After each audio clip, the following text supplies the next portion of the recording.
Aunty जी एक नारियल पानी देना। अभी देती हूँ बेटा। बहू तू? आंटी ये क्या बोल रही हो? बहू? अरे ये मेरी बीवी है, आपको कोई गलतफहमी हुई है। क्या तेरी बीवी? नहीं बेटा नहीं, ये तेरी बीवी नहीं हो सकती।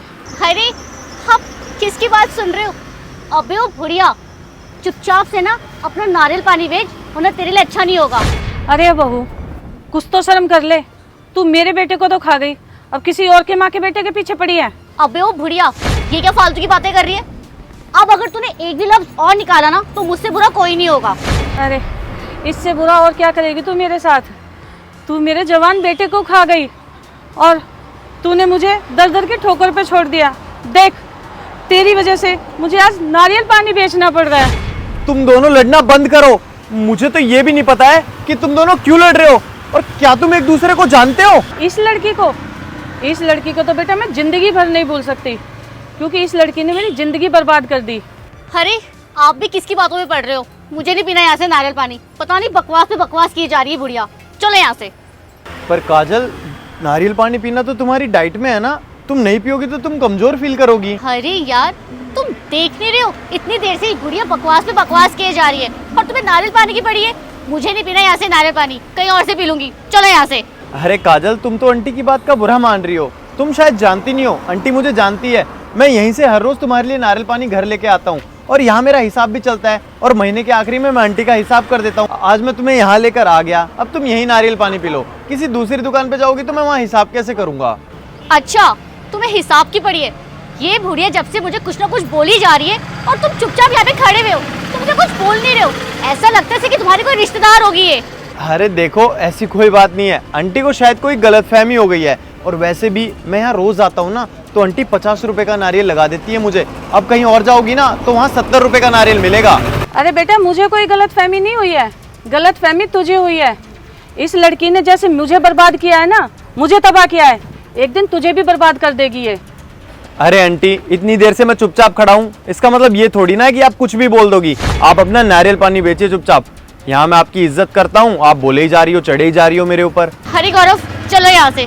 पता नहीं सुबह सुबह किस मनूस का मुंह देख लिया, सारा मूड खराब हो गया मेरा। चलो गौरव।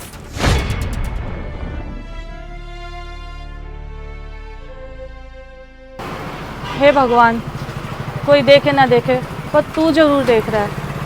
बस हाथ जोड़ के यही दुआ है कि इस बच्चे का कभी कुछ ना बिगड़े। क्या हुआ, तुम्हारा मूड क्यों उदास है? आपने देखा नहीं वो बुढ़िया मेरे बारे में क्या क्या बोली जा रही थी?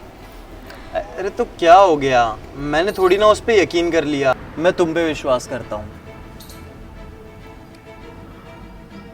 अरे काजल, मैं तुम्हें एक बात बताना तो भूल ही गया।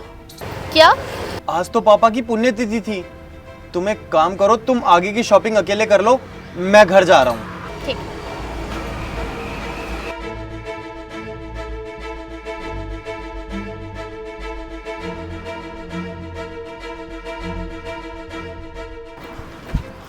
आंटी, अब आप मुझे बताओ आपके साथ क्या हुआ है, और आप मेरी बीवी से ऐसे बात क्यों कर रही थी?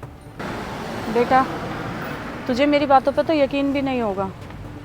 अरे नहीं आंटी, वो तो मैं उस टाइम अपनी बीवी के सामने झूठ बोल रहा था, क्योंकि आजकल मेरी बीवी मेरे पे बहुत प्रेशर डाल रही है कि आधी प्रॉपर्टी मेरे नाम कर दो। तो ही मेरे दिमाग में आया, कहीं आपकी बातों में कोई सच्चाई तो नहीं है? देखा बेटा, देखा, मैं बोल रही थी ना, उस लड़की को मैं अच्छी तरह से जानती हूँ। वो बहुत ही शातिर और चालू लड़की है, और बेटा वो है ना धन दौलत के लिए कुछ भी कर सकती है, कुछ भी। आंटी, आपने मुझे बेटा बोला है तो मैं भी आपको माँ समझता हूँ, और अगर मेरी बीवी कहीं झूठी निकली तो मैं आपको वादा करता हूँ कि आज के बाद आपको बेसहारा महसूस नहीं करना पड़ेगा। आपका ये बेटा हर वक्त कैसे भी हालात हो आपके साथ खड़ा रहेगा। हाँ बेटा, मुझे पता है, उस लड़की को मैं बहुत अच्छी तरह से जानती हूँ। उस लड़की ने पहले तो मेरे बेटे को अपने प्रेम जाल में फंसाया, और फिर मेरी सारी प्रॉपर्टी अपने नाम करवा ली। और बेटा तुझे पता है, आज मेरा बेटा उसकी वजह से इस दुनिया में नहीं है। कोई बात नहीं आंटी, आप अपने आप को बेसहारा मत समझिए। मेरी बीवी ने वैसे भी 1 हफ्ते बाद की प्लानिंग करी है मुझसे पेपर्स साइन करवाने की, तो मैं आपको उसी दिन बुलाऊंगा अपने घर।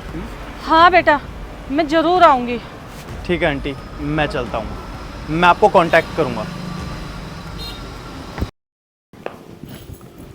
ये लो दही चीनी खाओ। अरे ये किस खुशी में? अरे तुम भूल गए, आज तुमने अपनी आधी प्रॉपर्टी मेरे नाम करनी है। लेकिन तुम्हें मेरे प्यार पे भरोसा नहीं है क्या? मतलब मेरी आधी प्रॉपर्टी तुम अपने नाम करवा के करोगी क्या? अरे मुझे तुम्हारे प्यार में पूरा भरोसा है, लेकिन तुम भूल गए हो क्या? तुमने पिछले महीने मेरे बर्थडे में मुझे प्रॉमिस किया था कि तुम अपनी आधी प्रॉपर्टी मेरे नाम कर दोगे। हाँ, मैंने बोला तो था तुम्हारे बर्थडे पे तुम्हारे गिफ्ट के तौर पे आधी प्रॉपर्टी तुम्हारे नाम करने के लिए। अब तुम जितनी प्रॉपर्टी चाहो ना मेरे नाम कर सकते हो। ये लो साइन करो। साइन तो मैं कर ही दूंगा बेबी, पर मेरे पास तुम्हारे लिए एक सरप्राइज है। बेबी ऐसा तो नहीं है कि तुम मेरे नाम अब ताजमहल करने वाले हो? अरे नहीं नहीं बेबी, वो तो शाहजहां के नाम है ना, मैं कैसे तुम्हारे नाम कर सकता हूँ? अपनी आंखें बंद करो। ठीक है। अब 5 सेकंड बाद तुम अपनी आंखें खोलना और तुम्हें तुम्हारा सरप्राइज तुम्हारे आगे मिलेगा।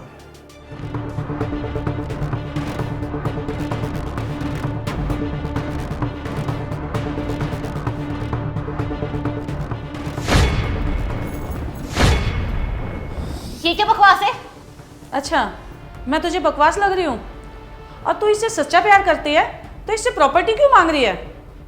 यही सवाल मेरे भी दिल में था काजल। अगर तुम मुझसे सच्चा प्यार करती हो तो तुम मेरी प्रॉपर्टी क्यों चाहती हो? कहीं दाल में कुछ काला तो नहीं है? जो मैं सोच रहा हूँ वो सही तो नहीं है? या आंटी जो भी बात कर रही है उसमें कोई सच्चाई तो नहीं है?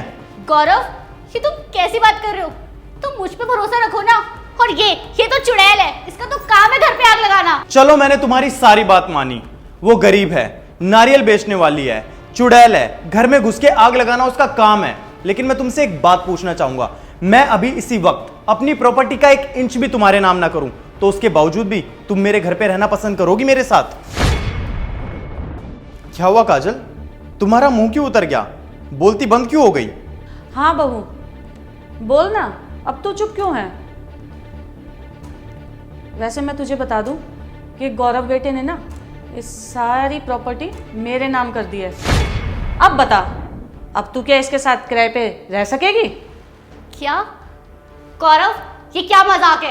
ये 2 कौड़ी की नारियल वाली अब हम दोनों पति पत्नी के बीच में आएगी? अरे ये हम दोनों का मैटर है ना, तो ये क्या बीच में कर रही है? और वैसे एक बात बताओ, ये जो कह रही है सच है क्या? तुमने ये सारी प्रॉपर्टीज बूढ़े के नाम कर दी है क्या? क्या हुआ गौरव, तुम इतने शांत क्यों? मैं चुप इसलिए हूं क्योंकि मैं सोच रहा हूं कि तुम बेवकूफ हो ही या बेवकूफ बनने की एक्टिंग करती हो। तुम अभी तक नहीं समझी ना, ये प्रॉपर्टी मेरे नाम है ही नहीं, क्योंकि ये प्रॉपर्टी उनके नाम है और वो और कोई नहीं, मेरी माँ है। तुम्हें कुछ समझ में आया? कहाँ से समझ में आया होगा, बेवकूफ जो ठहरी। अरे जिससे तुम्हारी पहले शादी हुई थी ना, वो और कोई नहीं, मेरा सगा बड़ा भाई था। और जब मुझे पता चला ना कि एक लड़की उसकी जिंदगी के साथ खेल गई, तभी मैंने सोच लिया था कि उस लड़की को जीते जी बर्बाद कर दूंगा। मैं तो उस टाइम लंदन में था जब मेरी माँ ने मुझे बताया कि तेरे बड़े भाई के साथ ऐसा ऐसा हुआ है और उसने फांसी खा ली। तुम जानती हो ये सुन के मुझे कैसा लगा था? आज जैसा तुम्हें लग रहा है वैसा। अब तुम मेरे प्यार के जाल में भी फंस गई हो और ये प्रॉपर्टी भी तुम्हारे काम नहीं आएगी। और तुझे एक और बात बताऊं, मैंने पुलिस को कॉल कर दिया है और अब वो तुझे बताएगी कि बेईमानी, चोरी और किसी की जिंदगी के साथ खेलना क्या होता है। अब तूने जितनी भी बेईमानी से प्रॉपर्टी इकट्ठी करी है ना, उससे बोल कि तुझे पुलिस से बचा के दिखाए, क्योंकि अब तो मैं तुझे ऐसा घिसाड़ूंगा ना पुलिस स्टेशन में ले जाके, तेरी रूह कांप जाएगी।